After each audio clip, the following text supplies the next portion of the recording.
Hello, welcome to another episode with me, Carrie Burchill, of Shine Like a North Star. I call these episodes Shine Like a North Star because as leaders, we want to shine our best. And the tricky part is that the North Star, also the name of my company, is not a star that shines the brightest consistently. I mean, it is the brightest, but it doesn't shine with the same consistency of brightness every night. And that is just like leadership in life. We often ebb and flow. External environments impact our ability to shine. I mean, there's just a bunch of things, and I love that analogy for us going through Shine Like a North Star. In today's episode, we're going to dive into the spin. Now, I've talked about the spin before, but I haven't really dived into what we might mistake the spin as. So let me just get a little granular here with you for a second and explain the spin concept. So the spin is what I think every leader experiences in their day-to-day work, which is fires being thrown at you, the speed of lightning that you're expected to get things done with, you're held on a pedestal of being able to problem solve and fix everything that of course is not possible because no one person can fix everything. And so you live this life of burnout, frustration, fatigue because issues are being pelted at you. You do your best to fix because that's what you're good at doing and partly why you got promoted. But sure enough, another issue flies at you, you fix it, issue fix, and it just keeps going on and on and on. So the idea is to sort of pull out of this spin to be able to find sustainable solutions and not just the issue fix, because as we've talked about, it does create that burnout, fatigue, frustration.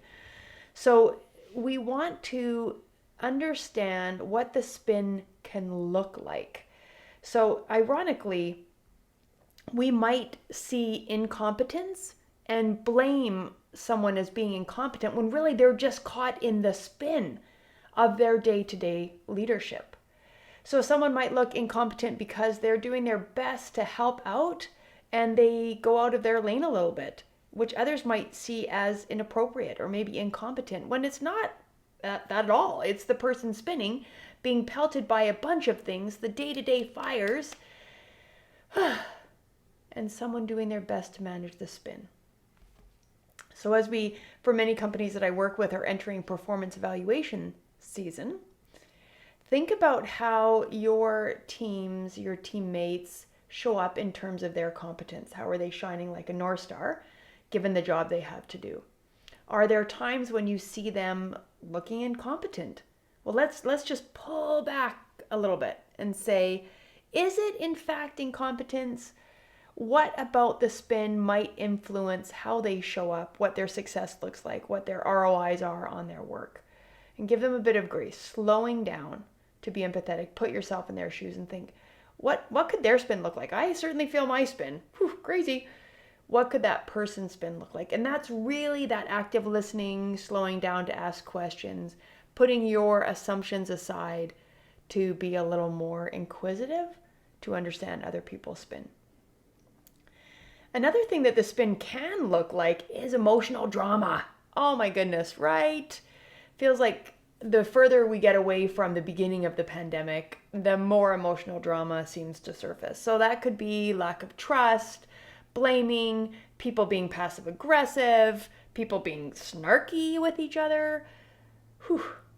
Emotional drama can often be blamed and tied in with incompetence when really it's about people's frustration in their spin, which presents as emotional drama. So a question for you. Where have you felt some of that percolating wanting to come out? And maybe you kept it in check, maybe you didn't. Where have you seen some of that same emotional response from others? So both in yourself and other people, think about where is that spin showing up? Where are people pulled into the spin in ways they may not even consciously recognize?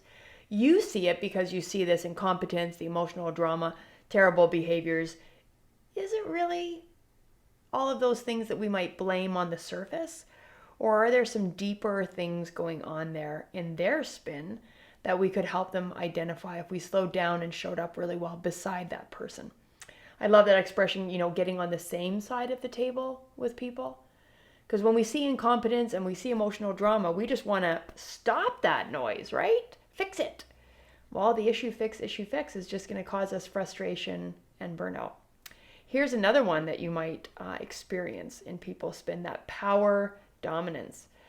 So people that come in aggressive in meetings, it seems like they have secret agendas, they push and steamroll, they're aggressive, they're untrustworthy, you walk on eggshells around them, you're not sure where they might blow up, they take up the whole room, you feel shoved to the corner of the room. Whew! Power dominance. And we might draw some conclusions about those people and their personality and their style of leadership, because who likes to be having power looming over you and not seen as an equal?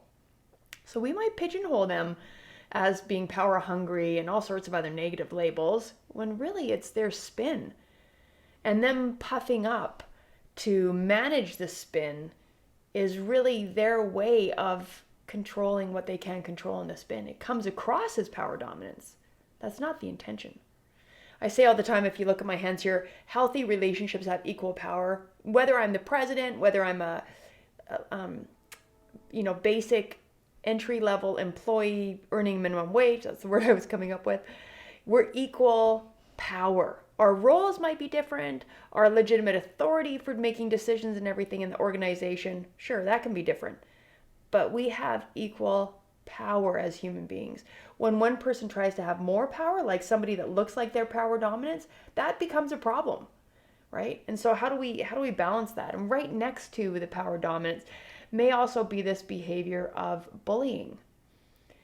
Now, we often say with bullies that it comes from a place of insecurity. Well, you pull someone who's insecure into the spin, you're going to probably maybe kind of see some bullying behavior. My challenge in this episode today of Shine Like a North Star is to have you slow down and think about, where does the spin kind of show up? And where might I be labeling it as incompetence, emotional drama, power dominance, or bullying, when in fact it may not be those things? So if we slow down the spin and really get to the bottom of what is causing that spin, help that person, help yourself, whoever's involved in the spin, bounce up, then we're going to have more success and sustainable solutions that you can see in this image help us make progress and move upwardly, versus the challenge of this flat line of issue fix, issue fix, issue fix. Our ability as leaders to slow down and not stay on the surface of the issue fix, issue fix, issue fix, just respond to the next fire at us, the next fire at us, the next fire at us, the quick fixes. Our ability to slow down, understand what might be causing that spin and not our initial assessment of how the person shows up. Our ability to slow down as leaders and get to the bottom of spins is everything when we think about making that upward progress. So let's stay connected. You can find me at carrieburchell.com. You can message me, of course, comment on any of these live videos, and let's continue to shine like a North Star together. I'm here if you want to process experiences, think about how I can help develop your leaders, slow down, work on that trust and interpersonal communication, which is so essential in leadership. We are at a time of starting fresh. The round peg, round hole kind of work just isn't there anymore. We are redefining so many things, and I would love to be a part of helping you redefine and explore and shine like a North Star.